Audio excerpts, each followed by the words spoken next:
வணக்கம். நான் உங்கள் வாராகி அஸ்ட்ரோ ஜோதிடர் கணேஷ்குமார். இந்த புதிய வருடத்தில் உங்களிடம் பேச வந்துள்ளேன். இந்த வீடியோவை நீங்க பாதியில ஸ்கிப் பண்ணாம பாருங்க. ஏன்னா இது உங்களை மாதிரி நிறைய முயற்சி செய்து மனசுக்குள்ள நிம்மதி கிடைக்காதவர்களுக்காக. என்னிடம் ஜோதிட தீர்வு கேட்டு வரும் மக்கள் இதுவரை எந்த தீர்வும் யாரிடமும் கிடைக்கலன்னு மனவருத்தத்தோட ஒரே மாதிரியான கேட்கிற கேள்விகள் என்னன்னு தெரியுமா? நிறைய பரிகாரம் செஞ்சும் ஏன் மாற்றம் கிடைக்கல?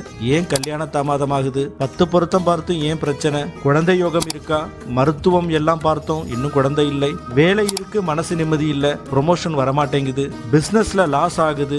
ஏன்? கடன் மட்டும் கூடிக்கிட்டே இருக்கு. கடன் தீருமா? வீட்டுல நிம்மதியே இருக்க முடியல, போராட்டமா இருக்கு. இதே மாதிரி கேள்விகள் இப்ப நீங்க கேட்டதெல்லாம் உங்ககிட்டயும் இருந்தா நீங்க போராடி தோற்றவங்க இல்ல. இங்க நீங்க வாழ்க்கையில மாற்றம் தேடுறவங்க. மாற்றம் தேடுறவங்களுக்கு பயம் காட்டுற ஜோதிடம் தேவையில்லை. ஒரு தெளிவான வழிகாட்டல் தான் தேவை. இந்த வழிகாட்டல் கிடைக்கக்கூடிய ஒரே இடம் உங்கள் வாராகி அஸ்ட்ரோ. இங்கு பயம் காட்டாத நம்பிக்கை கொடுக்கும் ஜோதிட கணிப்பு. உங்கள் வாழ்க்கை பாதையை மாற்றும் நம்பிக்கை ஜோதிடம். நன்றி, வணக்கம்.